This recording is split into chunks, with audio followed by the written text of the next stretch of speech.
I think one of the reasons that everyone needs to demo this, regardless if you're looking for an EMR or not, it's going to open your eyes to realize that there's more to the EMR than what you've been looking at. You've always looked at the EMR as a system that just tells you the information that you want. But this system actually works with you. It's a marriage where you're not working against each other, but you're working with each other. This is really the clinic operating system that we've all been wanting, but never could find. Think about how, if we started to think about clinic operations like this and this type of succinct, smooth way, think about how many more patients we could help. This episode was made possible by our feature sponsor, Embie Clinic. Is your EMR holding you back? Is an Excel sheet your one true source of data? Are you wasting your time with disconnected point solutions? Embie Clinic's unified solution for the clinic and patient provides a single source of truth. Our suite of tools helps you flex and scale your fertility practice from clinical care to the lab, administration, and beyond. From onboarding to baby in arms, Embie makes sure your patients are informed, educated, and supported every step of the way. Say goodbye to the old and welcome a new standard of care with Embie Clinic. Visit embieclinic.com/IRH now to book a demo and take the first step to modernizing your clinic. That's EMBIE clinic.com/IRH. Today's episode is paid content from our feature sponsor, who helps Inside Reproductive Health to deliver information for free to you. Here, the advertiser has editorial control. Feature sponsorship is not an endorsement and does not necessarily reflect the views of Inside Reproductive Health.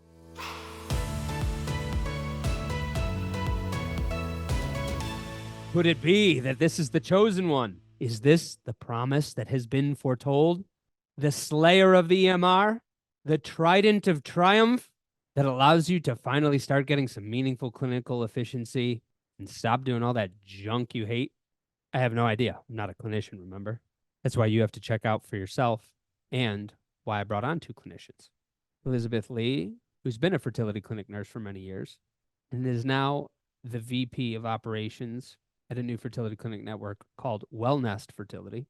And Dr. Mark Amols, who's been on the program a few times now, despite the annoying technical difficulties I've thrown at him more than once. Thanks, Mark.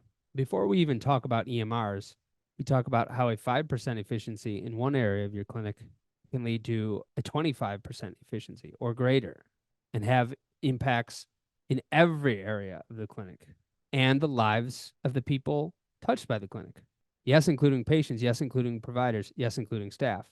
If you've already decided that you're only going to listen to half or a third of this episode and all you care about is what is this revolutionary EMR slayer, skip to the last third. I think this conversation about compounding efficiency is really valuable because whether it's this solution or another, this is what we've been asking for. It's the direction that we have to go in. I did a teensy tiny baby demo with Elizabeth in that part of the episode. I can appreciate you're probably going to want something longer form. We're putting those links in with the show notes with this episode in the places where this episode comes out. Click on that, schedule your demo with Embie, and let me know because I'm not a clinician. Are Elizabeth and Dr. Amos just sugar high on pixie sticks? Or is this the technology that you have been clamoring for years? Your input really matters to me. Please let me know what you decide. Ms. Lee, Elizabeth, welcome to the Inside Reproductive Health podcast. Dr. Amols, Mark, welcome back to this darn podcast. Thanks for having us. Yes, thanks for having us. Really excited to be here. There's a particular angle that I want to get in today because of a previous episode that I had recorded where I had a number of REIs from many different parts of the world email me after that episode. And I want to get into what that was about. I first want to kind of broach this concept of thinking about how marginal efficiencies can have a compounding impact. And maybe like the efficiencies themselves aren't marginal, but I'm talking like if you make your clinic 5% more efficient, if you make it 10% more efficient, that there is a compounding benefit to that. And so, Mark, you are someone that I think lives that. This is now your probably third or fourth time on the program. It's at least your third. The first time I had you on was during COVID. It was a live episode. We had we had maxed out the Zoom limit for the people that could attend. And I was like, people are going to have to do things this way. I thought that it was going to have to be, I thought it was going to be sooner because I didn't know how many trillions were going to get pumped into the economy. That bought people some time to not be crazy efficient. But now where I see things are going, it's like, okay, the way that Dr. Amols and a handful of others are approaching this, that's just the way it's going to have to be to expand access to care. So what about this idea that increasing efficiency by 5% or 10% or something what you might consider small can have a much larger impact? Yeah, I mean, absolutely. That's how I run my whole business is efficiencies, getting rid of bottlenecks. I think one of the interesting things about this show is when it comes to this product Embie, that is really the center of your entire practice, right? So everything goes through it. So when you talk about bottlenecks, I mean, even a 5% increase in efficiency, if it's at the EMR, might actually lead to a 25% efficiency because now different departments can talk to each other faster, different things are happening. Versus, like you're saying, if only a 5% or 10% efficiency occurs in one area, let's say at nursing, that only helps at that nursing portion, right?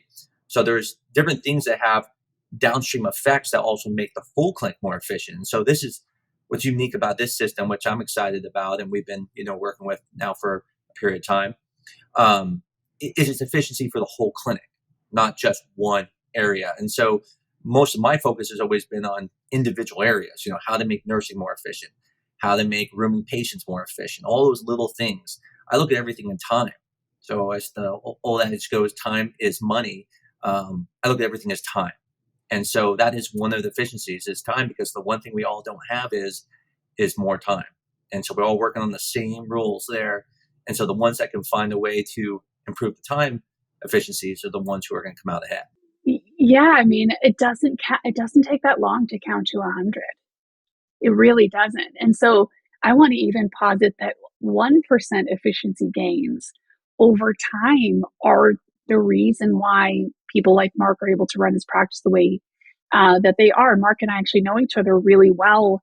And I helped him build, kind of the getting things really going in terms of being very high volume. And what he and I found was that same thing. It was these little areas that really added up quickly, just like, the cost, the one of the ways Mark's able to offer the costs he is because he really cares about looking at each line item and saying, okay, these consumables are too expensive. We don't need to be spending this much money on syringes or something. So I think 1% gains are all that's needed. I think people think about it in much bigger chunks, and that makes it harder to swallow.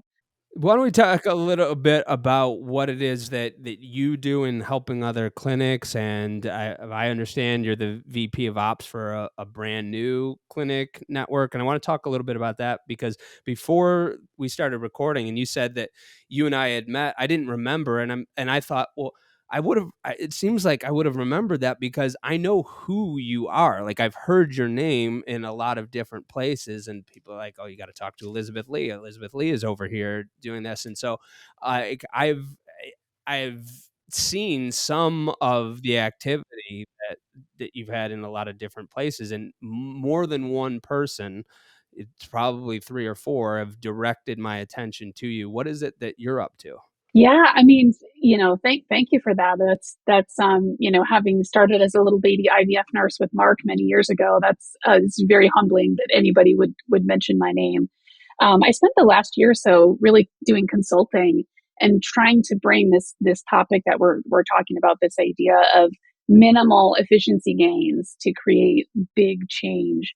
But working with some big clinic groups, some donor banks, just some different groups that were really looking to make that type of shift in their thinking to realize some of their goals. And so I really spent the last, like I said, year or so working with CEOs and REIs and really trying to help to shift that mindset and to help see on the ground level or the direct patient to staff, communication level where some of the improvements could be made. That's not an easy thing, right? To say like, oh, you need to make improvements here. No one wants to necessarily hear that. And it's certainly not an easy thing to tell people. But when, some of the biggest successes I saw from organizations were ones who said, bring it on. How can we change? How can we shift our mindset? But since then, I got offered the opportunity kind of a lifetime, which was to start a clinic from de novo, from scratch entirely. And so that is with Wellnest Fertility, which you're right is a new network of clinics, and we're really looking to bring care to places that there is none. So Griffin, you talk a lot about it. Mark talks a lot about it. We all three talk a lot about access to care, which I think has become a little bit of a buzzword. Something that I'm looking to tackle with my newest venture at Wellness Fertility is actually looking at how do we really do that. And part of the way we are doing that is we brought on a consultant from Johns Hopkins who actually wrote his PhD on how to improve access to care across the US. Like he and his wife went through fertility treatment, and he just so happened to be very passionate about this topic. And so he actually helped us do some really deep dive analyses to figure out where to put these clinics, right? Where are these white spaces where there are population densities sufficient enough to support a clinic, but there isn't a clinic there. And then how do we show up to serve communities like that? So that's really what I'm up to now. I thought I was going to just continue talking and geeking out about operational efficiency for the rest of my life. But, when someone says, hey, you want to start a brand new clinic, it's kind of hard to say no. Yeah, it turns out if you have good enough ideas and you can communicate them to people specifically enough, somebody is going to say, I want you to do that for us. And you decided to say yes. Mark, before you said that in some areas, a 5% efficiency might just be a 5% efficiency, but in others, a 5% efficiency might actually lead to a 25% efficiency. You mentioned the EMR as an example of that. One, why is that principle the case that a 5% efficiency can lead to a 25% efficiency? And then why is the area of EMR a good example? Yeah. So I mean, like anything, there's a central part, right? So let's think of like a computer. You have a CPU, right? You can add on better parts of your computer. At the end of the day, if your CPU is slow, your computer is going to be slow, right? Everything has to go through that portion. And so my example would be like, if I went and improved, let's say, making calendars for a nurse, I might improve that 5%, right? But it doesn't make me any faster. It doesn't make my front desk any faster. But if I upgrade my CPU, so now the central portion, which everything goes through, improves even just by 5% there, it could make the entire clinic increase in productivity because each department now improves. And that was my point. I think we're a really good example of a clinic that will benefit a lot from a better EMR. I like my EMR. I don't want anyone to think I don't like my EMR. My EMR is not made for IVF. And so one of the issues that we deal with my EMR is that there's a lot of fragmentation. So like anyone who's using an EMR that wasn't made for IVF, there are workarounds. You have to make them. The workarounds usually add time. They usually create a second or third step. And so to become more efficient, you have to get rid of those steps. And one of the things that an EMR would allow me to do if I have one that was made for IVF is we could skip those steps and get more efficient. And so obviously, I'll let Embie talk for themselves, but one of the things we've been looking at is, and I'm sure if you ask anyone, no one's going to say there's the perfect EMR because it just doesn't exist, because no EMR is made for just one clinic. It's made for a bunch of clinics. But of all the EMRs I've looked at, most of them have one thing that's not the focus, and that is efficiencies. That's the one thing you don't see in most EMRs. It's more about documentation, which is important, all the important things you have to have, prescriptions, billing, all that. But they really don't focus on efficiencies. And that's why EMR we've used for a long time is it has been very efficient in certain areas, but it's definitely not efficient in others. And that's why we're looking at this. And that's why I look at that as the CPU. I look at it as everything has to go through the EMR. And if that's efficient, it makes everyone else efficient. Does it have to be that way? Like, is the reason why EMRs don't focus on efficiency, it has to do with something that the other outcomes for which they're responsible precludes them from being efficient? Or is it simply that they have other priorities and efficiency isn't at the top of the list? Yeah, I mean, I don't mind taking that. I think, as Mark said, like his EMR, for example, wasn't made for IVF. Other EMRs aren't made for a specific clinic, right? And so what happens is, I don't think that any of the EMRs don't necessarily think that efficiency is important, but clinics are having to back their process up into the way the EMR runs. So, for example, you might have, something we're really looking to focus on at Wellnest is sort of trying to tee up our patients so that when they get to the REI, they have all their diagnostic testing done. Right now, the EMRs don't really entirely support that diagnostic front end. Why? Because not a lot of places do it. I don't know. But at the end of the day, I think what we do have in common is that all EMRs serve patients, right? As different as our clinics can be, we all do the same thing, and that's serve patients in some way. I think that might be what makes Embie kind of special, or have that spark that has caught both of Mark's and my eye, is that it was actually created by a patient, and it shows. It really does show in the flow, in a lot of the headaches that patients experience aren't, those things are gone. So there's smooth communication with the clinic, there's ease of scheduling, there's ease of data portability, ease to see your data. You don't have to call the clinic and ask them to release your follicle count to your portal. It's really a seamless two-way communication so that the patient can actually be the center of the care team. So I don't know if that answers your question, Griffin, but I don't think it's a matter of, not wanting to necessarily focus on efficiency as much as it is that a lot of the EMRs are just really sort of set in the way that they work, and you can either fit into it or you can do something different. I actually take a little bit different view. I do think that they are set in their ways. I do think that one of the things Embie has, and any EMR coming in today, is they now have the foresight of what's coming up, right? I mean, the one thing we all know is there's just not enough physicians out there, right? And everyone's looking at different ways to fix that. Some of us look at efficiencies. Other of us look at, well, just pouring more money into get another doctor. But at the end of the day, there's only so many doctors, so much time. I think, Griffin, when you look at what an EMR is, you're right. There's like a basic portion of EMR that says, okay, I have to be able to do this. I have to be able to do this. What the original EMRs came in with was looking at how do we make things fit better for IVF. So, for example, we can make the partners match up. You can't do that in most EMRs. So people go, oh, that's great. But in the end, that's not a very efficient feature. Sure, it helps a little bit, right? But it doesn't really make you more efficient. It's just, okay, now I don't have to put in there a little note that the husband is this. EMRs used to be able to now, track certain lab things that you would have in a lab. But again, doesn't make it efficient. And so when an EMR gets a bunch of people, I mean, at the end of the day, these are all businesses. I think the thing we always forget about is everyone's trying to make money, right? We're all just, trying to make money. And so when these EMRs get enough customers, they're like, well, why do we need to make it more efficient? Everyone's using the program. It's doing the job they need. It's like a car. It gets them from A to B.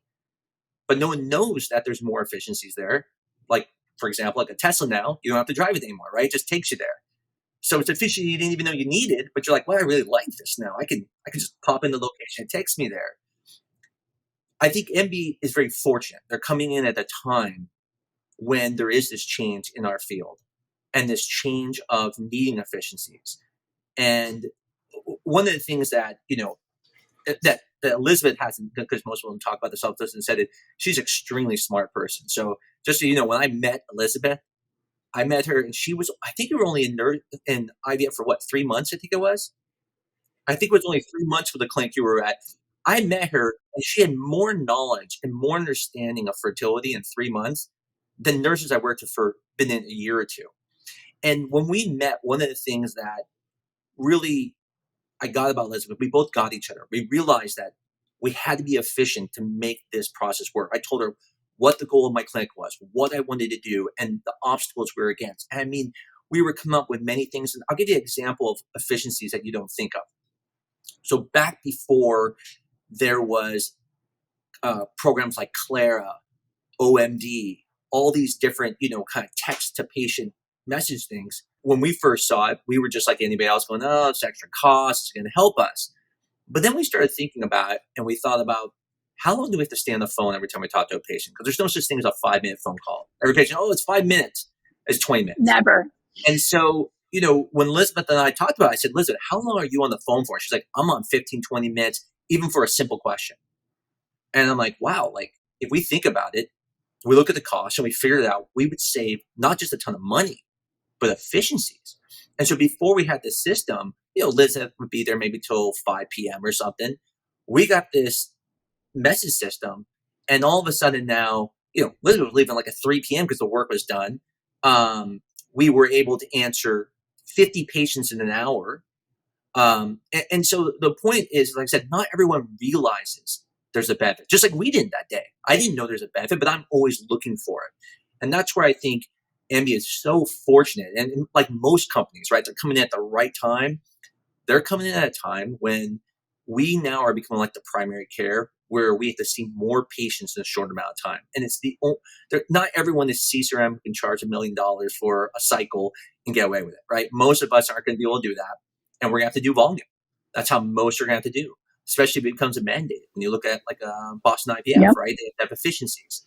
And so they're coming in at the right time when efficiencies are needed now. There's really something there that we don't think about, our staff burnout levels and what, contribution that our tech stack or lack thereof is making to those burnout levels. And actually some of the efficiency gains we talked about earlier, where 1% actually may have more of a compounded effect. That's where I think this is, because the EMR is every interaction you're having with a patient must be put in the EMR. And so if we're able to create the efficiency gains in that avenue, then I think our staff become less burned out, they become more engaged, and then they have more to give the patients.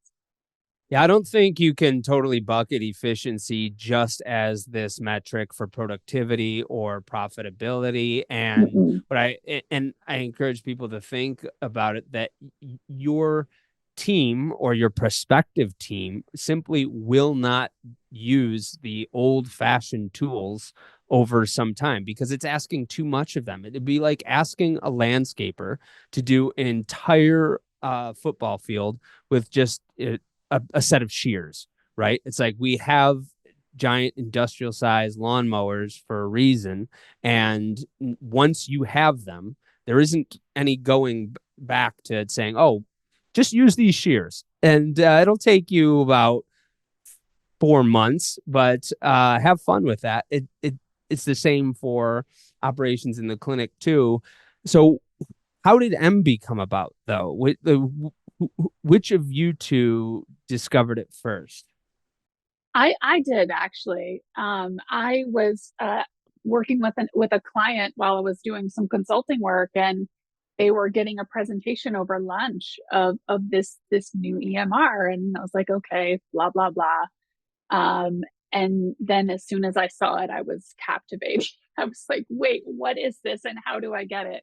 And then very shortly thereafter, I'm texting Mark going, have you seen this thing called Embie? Like, you need to see this new direction. Like, this would make every impact on new direction. So then that, he started to become excited about it at that juncture. Why did you get excited about it first though?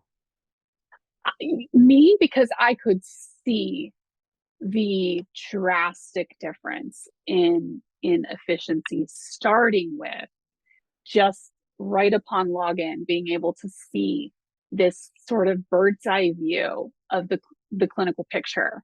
So Mark will probably start nodding his head here. When a patient calls, he and I actually have really, really good memories. As memories go, we remember some strange things, right? But not everybody is that way. And I'm a real believer that systems and processes drive behaviors, right? Things aren't going to happen by accident. So I need to be able to see at a quick glance what the picture is that I'm looking at, who the patient is, who their partner is, what sperm, eggs, uterus, tubes look like. And Embie immediately showed me that in one glance. I didn't even have to try to find it. And then just as I started to go through it, I could feel the intuitiveness of it. And at the time when I first saw it, I didn't know that it was made by essentially from a patient who had gone through 8 cycles of IVF, and ultimately found success in the cycle where she demanded, not demanded, that's probably too strong of a word, but she insisted on triggering at a different time frame than her doctor was indicating. And why? Because she had her own data set from all of her cycles and did some predictive modeling, right? Patients like Mark and I we can remember things. Patients don't have that capability. But it just was very clear to me quickly. Not only does it have a beautiful aesthetic, but it's just so intuitive in terms of how to navigate. And I found something that could sort of templatize the things that became very routine, but where mistakes become a big deal. For example, prescriptions, right? If I order something incorrectly for a patient, everybody's going to be okay. Everybody's going to be safe, but that patient might have spent an extra $1,000 on a medication that she can't return. And so Embie also really does a lot of that systematizing, right? So if systems and processes drive behaviors, then we can build those systems in. And Embie really seemed to me to be the first product that I've ever been exposed to that did that started to bake some systems into how the clinic should flow. Will you show me some of this? I want to do like a little mini demo Yeah. because after a previous episode that Embie did sponsor, but it was not a featured sponsor episode. So what that means to the audience is that this, for example, is a featured sponsor episode. If I say Embie's meh, Embie can ask me to cut that out because it's a feature sponsored episode. And we tell you, the audience, that in the disclaimer. Brought to you by sponsorships do not work that way. They are, we try to match advertisers with relevant topics, but they have no editorial control over the episode. So someone can say something's meh, somebody could prefer a competitor, even though that particular advertiser is advertising in that episode. And after that episode, where Embie just had like a little mention and an ad in it, there were a number of people that scheduled demos with Embie, and then they emailed me telling me this thing is awesome. I heard about it on your podcast, and then I booked a demo with them, and I'm blown away. And so that kind of gave me the idea for wanting to see some of this today. And I like the idea of having Mark on because I was saying prior to our conversation that Dr. Amols is the guy that will try everything and be impressed by not that much of it is the impression that I have of him. And so the fact Griffin, honestly, that you're into this makes it intriguing. That was one reason why I attacked him, because I was like, you know what? He'll bring me down from the clouds. Like, this is too good to be true. It can't, and so that was really one reason that I wanted to loop him in, besides just seeing the benefit to his practice, was knowing that he really does have that sense of filtering things out. And I knew he would sort of bring my head back down from the clouds if I was over sort of seeing more in it than was actually there. Will you show me a little bit? I would love to. Let's see here. This is your general patient chart. And this is sort of what I was alluding to a moment ago about having all of the relevant data right in front of you. I need to know who this patient is partnered with, right? Because that makes all the difference. And then there's just a few key pieces of data that I need to see in order to form the clinical picture. Because Mark will nod. When you pick up the phone, you have such a brief amount of time to put that picture together before you start losing trust, because the patient does expect you to remember everything. And again, Mark and I are like, okay, well, luckily we remember things pretty well, but not everybody does. And you want to be able to convey trust to your patient, that you understand what's going on with his or her picture. And this was really sort of what struck me initially, was having this high level overview, but then having the ability to dive under the hood where needed, and have all that relevant data right at my fingertips. But that was a patient chart specifically. This is the clinic dashboard, that's sort of that practice management hub, where you can also get a bird's eye view of what your day looks like. Oh, I didn't know we had a monitoring today. Who is that? Oh, shoot, who's the, let's say there's a transfer there and you didn't realize, there's a lot of reasons that having these, these types of redundancies are really helpful. And then it's really pretty. And that helps, it helps. It's very easy to navigate. If I want to go dive into this patient, I can just double click her. There I go into her chart. If I want to hop on a telehealth with her, I can right there click a telehealth button. I'm not looking for a Zoom link. I can, immediately present the option to just hop on a telehealth. Maybe there's something so you can kind of see within here. I'm not sure if it's like ultra mirroring it, but that ability to just right in the moment hop on a telehealth with a patient. Let's see here. Sorry, Zoom was covering the ability to exit out. Sorry. Hey, Elizabeth, I want Yeah. to ask Mark, because I've never worked in a clinic before.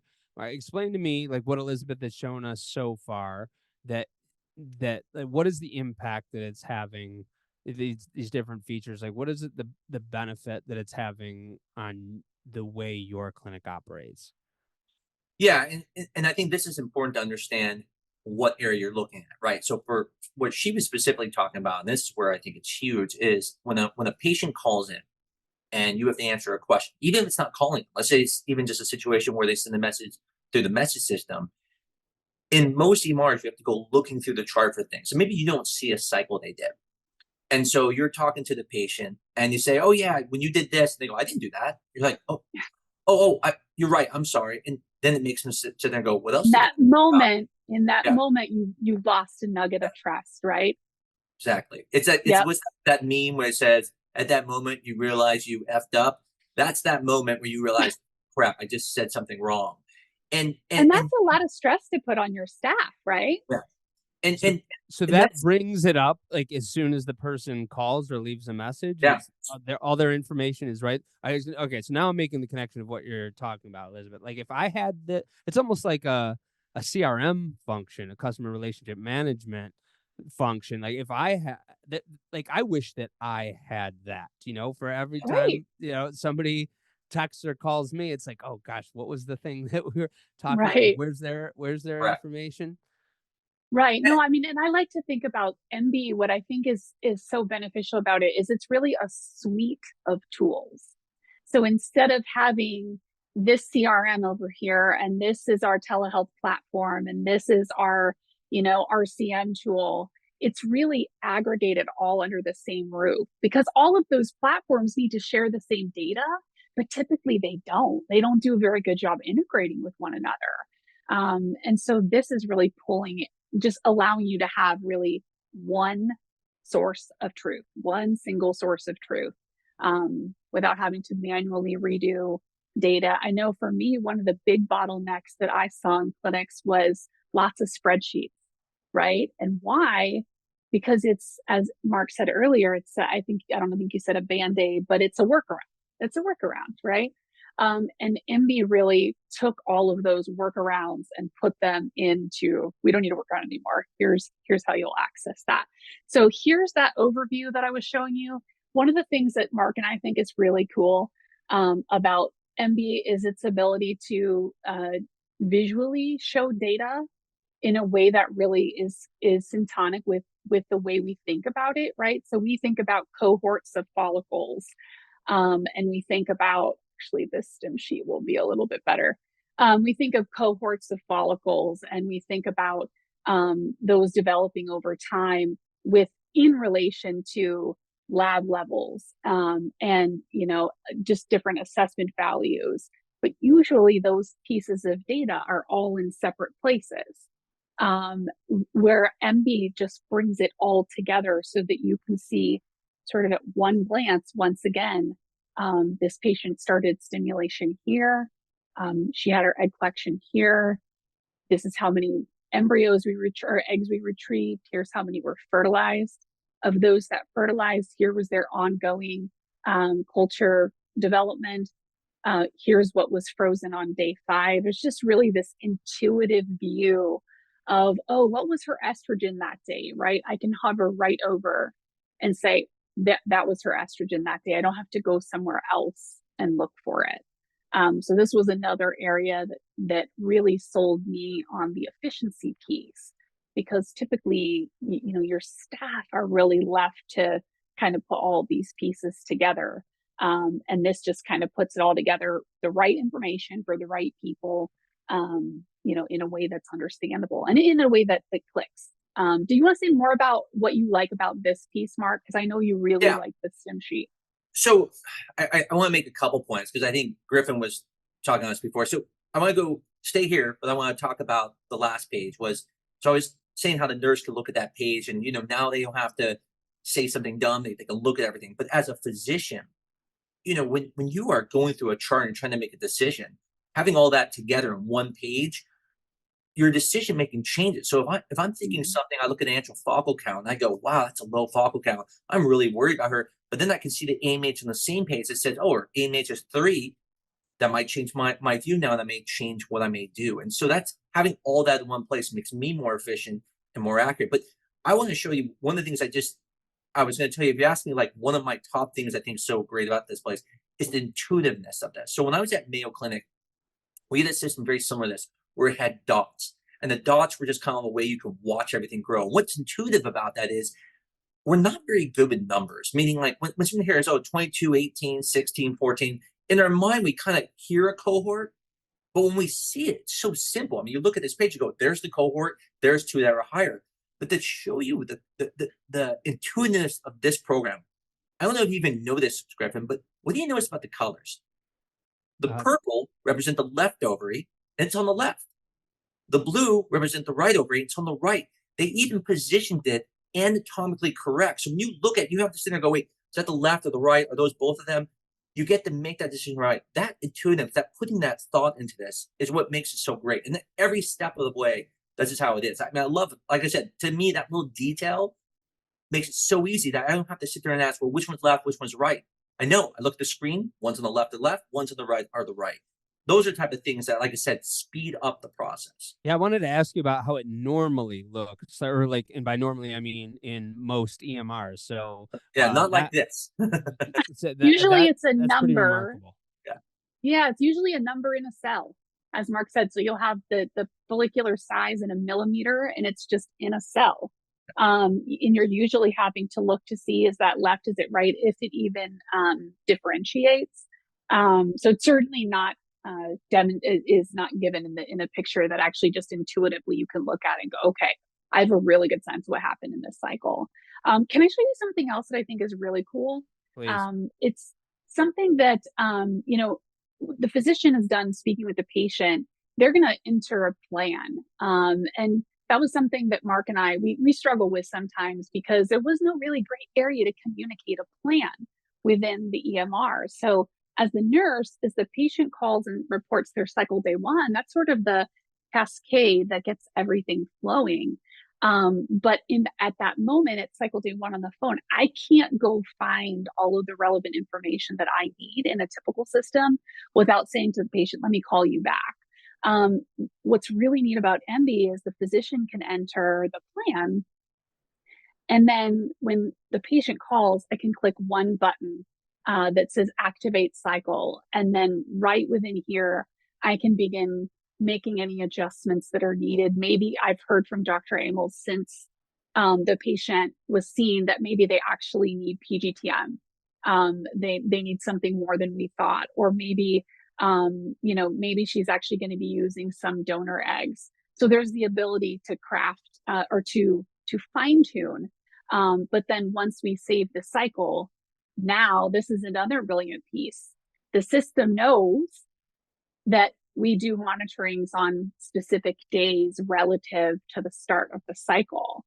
And so all of this is sort of baked in to where I can click one button, again, systems, processes. Now I don't have to remember, how does Dr. Amols like to do it? Does he like to see them on day 5 or day 6? And then even within here, being able to make adjustments to the lab orders for that day. Maybe, we wouldn't draw a specific lab that day or something like that. But these are the types of intuitive features that I know really were exciting to me, because it was the ability to not have to think through all of this, but have a system in place where I can just let that cascade roll out. And so how does this Um, part normally look? Like, is there Yeah. does this form exist? Normally there isn't. Normally this doesn't really exist. So what you would do is you would build a calendar for the patient somehow. Some people do it in Excel. Some of the EMRs have that ability, but you're going to build a calendar and try to put all of the relevant information that the patient's going to need. And then you have to transmit that calendar to her somehow. But all of this that you see us doing is all being sent to her app right now.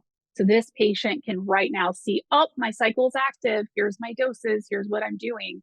In the traditional EMR, now after the calendar's done, now I have to give the calendar to somebody to schedule all the appointments.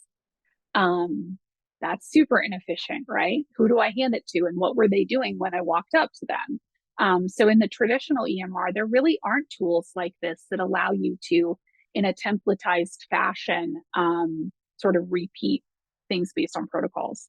Would you agree with that, Mark? Yeah, I mean, when I first saw this, I thought, did they steal this from our clinic? Because basically, what we do at our clinic is, Elizabeth and I came up with the idea to make all the calendars ahead of time. So when someone's going through IVF, we just pull out the calendar that they're going to be doing. We know the days we're going to see them. They walk up to the front. They make all the appointments. And again, it's efficient, but this is more efficient. And the thing that, again, from a standpoint of someone who's inputting data, one of the nice things about that too was, I don't know if you noticed that, Griffin, you can adjust things even on that page before you hit send. A lot of the programs I've seen, it's kind of like pre-made, and that's how it gets sent out. But there, you can actually, even before you hit submit, you can change every little part to it that you want, delete things, add things, which now makes it a simple click and you're going. And I mean, again, it's just so many steps are removed.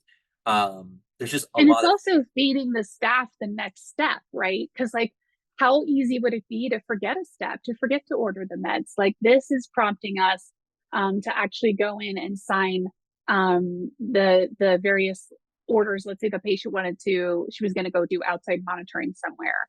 These are all of her lab forms that are just auto-populated. The data is transferred over.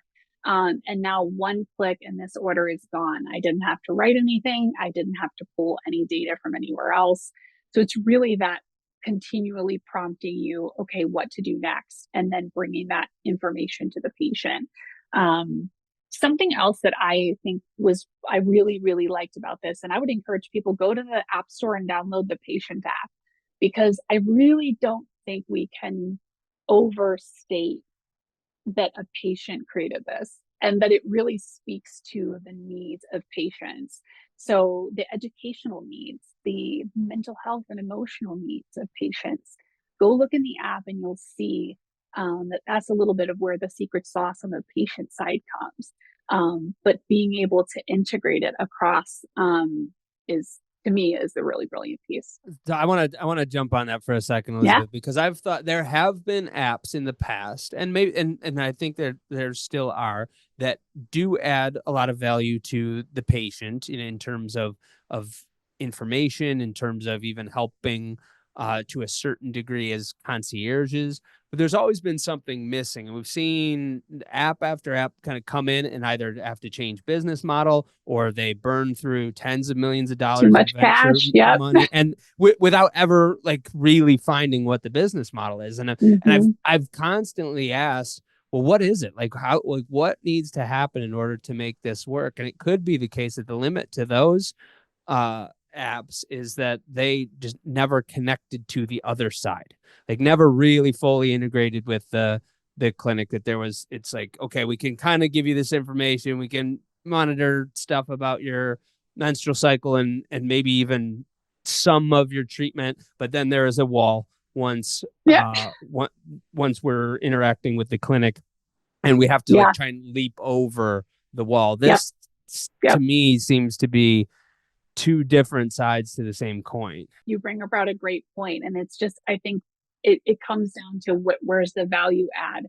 And it also depends on what your clinic needs are too, right? Like as Mark was saying, we haven't mentioned this, but this tool specifically, something else I thought was really brilliant was the customizability of it. So the ability, like maybe Mark always likes to see, I don't know, a certain value, and it's not naturally displayed in the app. It's very easy to pull that data in and to customize it sort of for how he works. So not only is it just sort of very intuitive and efficient on its own out of the box, but then you're able to further create refinements to make sure it runs the way that your practice runs.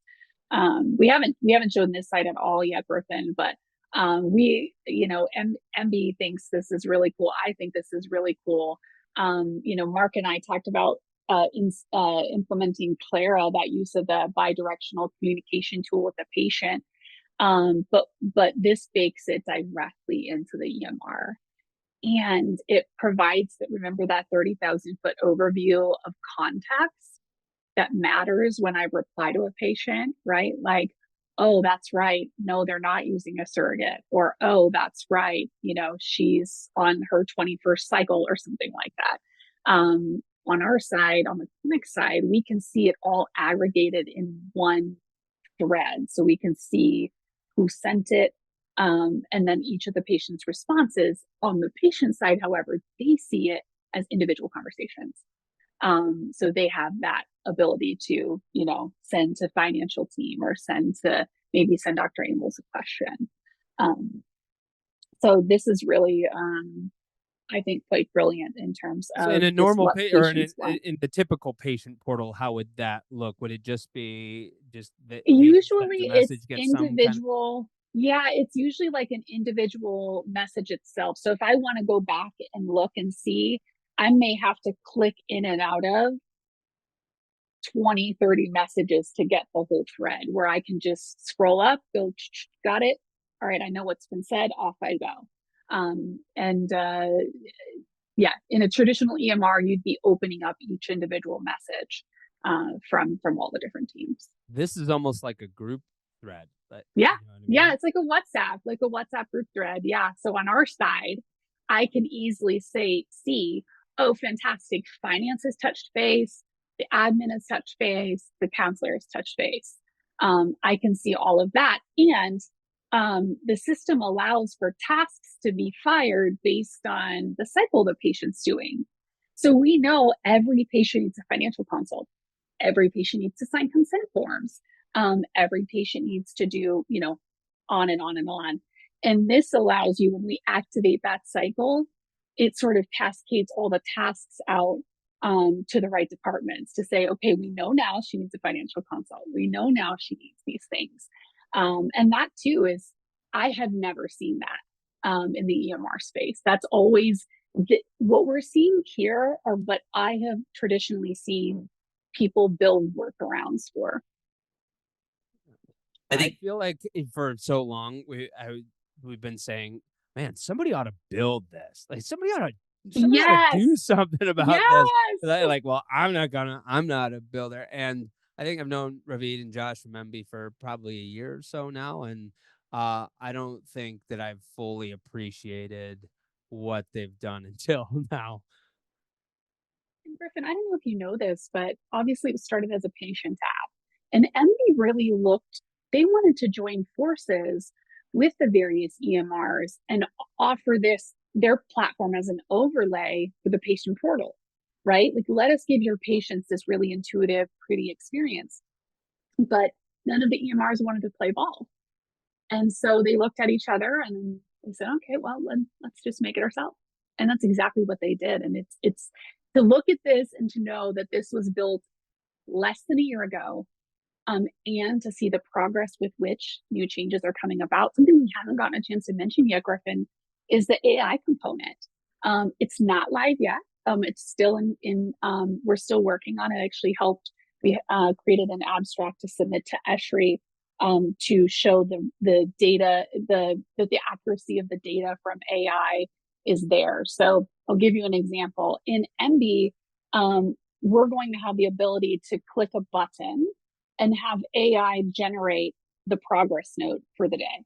You know who's gonna love that, Mark, beyond your team not having to look at your digital chicken scratch anymore, but your family is going to love that. Yes. My wife's a physician, and she's not in REI, she's not in women's health, but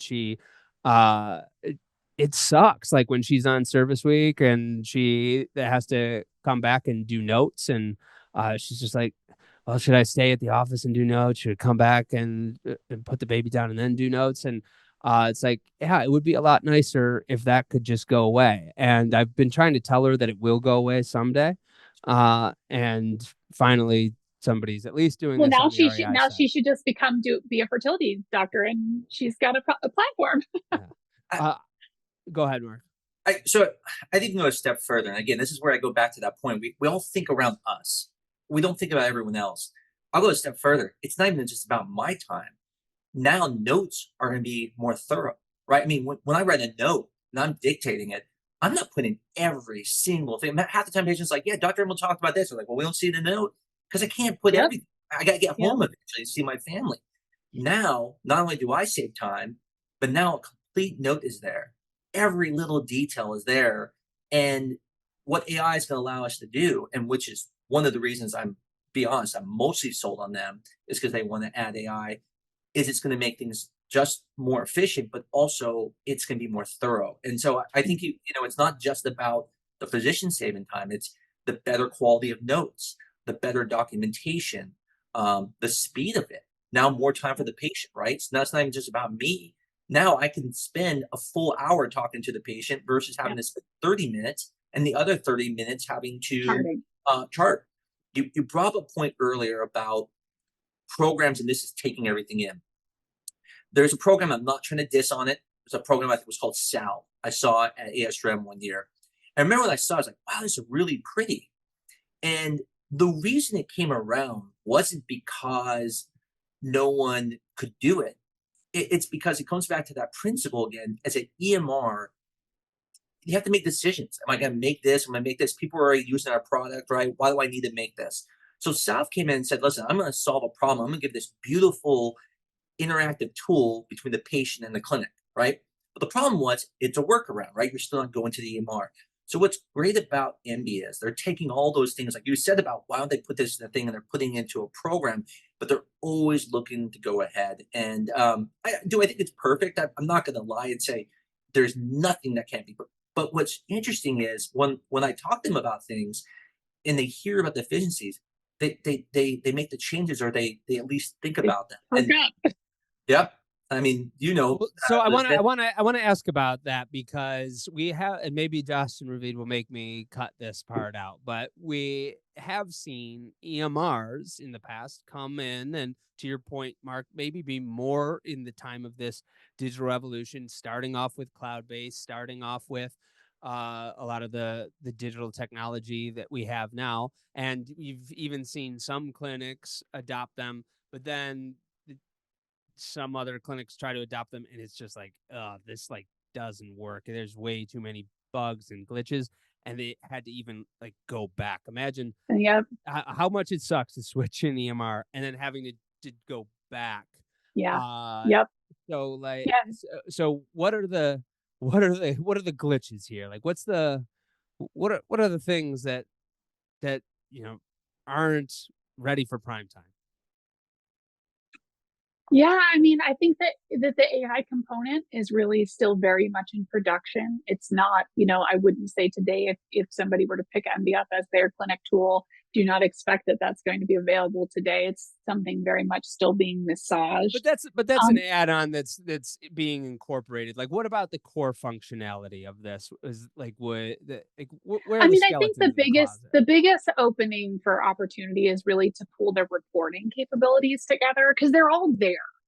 But it's just, I think, about finding what are the reporting tools that are going to be really important, and then extracting those out. So I think that's in my mind, where I see the biggest area of opportunity is that the ability is there, the framework is there for all of the reporting, which is amazing. But I want to dig a little deeper on how am I going to get the exact reporting that I need to do my best work. There's a couple things that when you're looking to look at EMR, right? You mentioned about adding a product, right?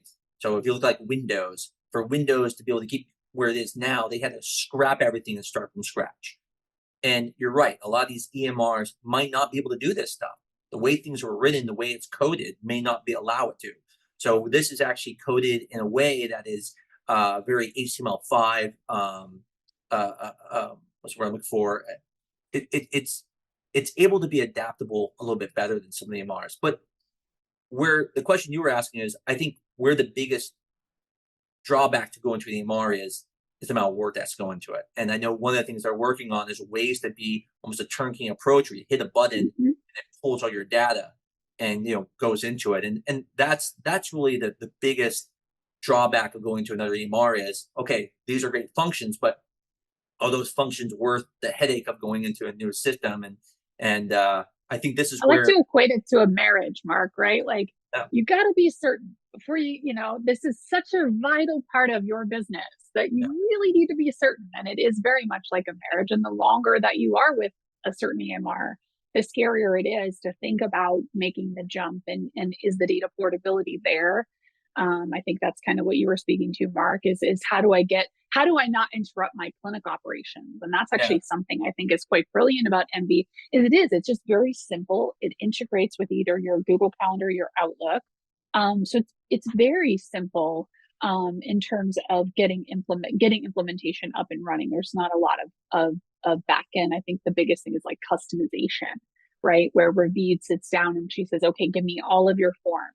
Give me all of your workflows. Show me it all, right? And then she sort of helps to create those little tweaks. And AI is not AI, right? I mean, one thing is you're talking about, Griffin, like, well, everyone can put AI in it, but how you do it matters, right? I mean, just because something has AI doesn't mean it's going to be useful for you. I mean, there is the potential here when you have a company that's really wanting to integrate it to make efficiencies that, again, it's not going to be the same as someone saying, oh, yeah, you can get an AI to dictate your notes for you. It's like I said, they're looking at it from a different perspective, which is what makes me excited about them. Well, to your marriage analogy, Elizabeth, prior to a marriage, you typically go on a few dates. A first date might be a demo.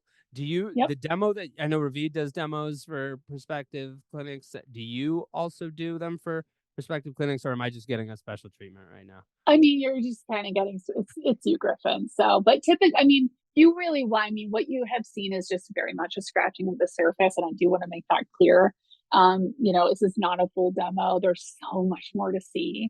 And Ravi does an amazing job at walking you through really line by line, sort of the magic of it. So, you're getting you're getting me, but Ravi really is happy to give those demos. And then, the second, third, fourth date is something like what you see here, and that's a sandbox.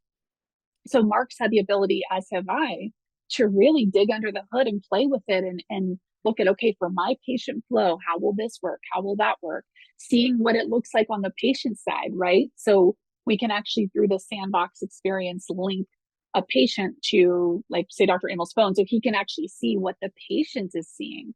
I think that's really valuable because, especially if part of your business model is an amazing patient experience, I think that those kind of the information gleaned from those second and third dates, as it were, is really valuable for the overall decision. So I'd like to conclude then is why someone should spend the time to do this demo, to go through this demo, and probably tying back into where the conversation started in the first place of how some efficiencies in particular areas can lead to much greater improvements in many other areas. And the whole time that you each have been talking about, I'm thinking of like, we have to do this as a field, whether it's this particular solution, whether it's other particular types of tech solutions. We have to there's no other way there's no other way to get Gen Zs and millennials to get even the productivity that earlier generations of docs had been doing, much more all of the rest of the patient population that needs to be served without these kind of improvements. And I'm thinking, like, there's just like, this has to happen. It's got to happen yesterday. But Mhm. but I'll let each of you decide of what people should be considering about what they test and why this makes sense to think about. Yeah, I can go first, and then Elizabeth can really summarize everything. But I think one of the reasons everyone should do this demo is to realize what they don't have.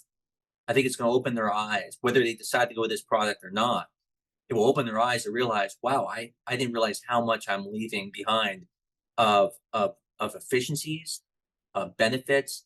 Um, just to name a few programs that this would get rid of, things like Clara, Engage MD, um, Salve, all those different things easily gone. Potentially billing, potentially using AIs right now for dictation. Um, it even gets rid of nurses in some ways. I hate to say that, but I may not need 4 nurses now. Now I may only need 3 because I don't need someone to double check everything because the system's already double checking it. So I think one of the reasons that everyone needs to demo this, regardless if you're looking for an EMR or not, it's going to open your eyes to realize that there's more to the EMR than what you've been looking at. You've always looked at the EMR as a system that just tells you the information that you want. But this system actually works with you. It's a marriage where you're not working against each other, but you're working with each other. And the part that we really have not delved into, and I think you just hit on, Griffin, is the patient side. We're in a different world now. I mean, the old days of, sitting down with a patient for an hour or calling them up and set up an appointment, those are gone. Very few people want to do that anymore. Most people want to point, click, have an appointment, get their information via text versus getting it through the phone. And so you're right. These changes have to be made. But the problem is no one realizes what they're missing because they've only seen it through one view, and that's the view of the old antiquated EMRs. And I don't know if Embie is going to be the best forever. There may be something else that comes ahead, but one thing I can tell you right now is they are definitely far ahead of the other EMRs I've seen. And I work with what I think is one of the more efficient EMRs, and I'm even seeing it have progress over what we're doing. Yeah, I mean, for me, Griffin, I think why everyone should go book a demo is because this is really the clinic operating system that we've all been wanting, but never could find. And I think that it is this suite of tools that now finally brings all of your clinic operations under one tool. Again, like that single source of truth. And I think we talked a little bit about it earlier about access to care being a really important sort of North Star for Mark and I both. I know, Griffin, you talk about access to care a lot, but think about how if we started to think about clinic operations like this and this type of succinct, smooth way, think about how many more patients we could help, right? Think about all of the wasted time, like the massive efficiency tax of just clicking from program to program to program, just even reorienting yourself. There's a lot of studies that show that is very counterproductive. So having that single source of truth, I think, allows us to really look at, okay, this is how I can empower Dr. Amols and New Direction Fertility to see 10% more patients, because we can start to get rid of a lot of that efficiency tax, I guess, from our current systems. I think the financiers would definitely like that topic, Elizabeth, as well as the patient advocates. And so I would love to have you back on in the future for another episode. I also think this is a segue for a topic that I want to have Dr. Amols back on for, which is talking about that top of license being applied to every different role in the clinic, not just the REI. This has been a pleasure having this conversation with you. Thank you both for coming on the Inside Reproductive Health podcast. Thanks, Rip. Thank you. This episode was made possible by our feature sponsor, Embie Clinic. Is your EMR holding you back? Is an Excel sheet your one true source of data? Are you wasting your time with disconnected point solutions? Embie Clinic's unified solution for the clinic and patient provides a single source of truth. Our suite of tools helps you flex and scale your fertility practice from clinical care to the lab, administration, and beyond. From onboarding to baby in arms, Embie makes sure your patients are informed, educated, and supported every step of the way. Say goodbye to the old and welcome a new standard of care with Embie Clinic. Visit embieclinic.com/IRH now to book a demo and take the first step to modernizing your clinic. That's embieclinic.com/IRH. Today's episode is paid content from our feature sponsor, who helps Inside Reproductive Health to deliver information for free to you. Here, the advertiser has editorial control. Feature sponsorship is not an endorsement and does not necessarily reflect the views of Inside Reproductive Health.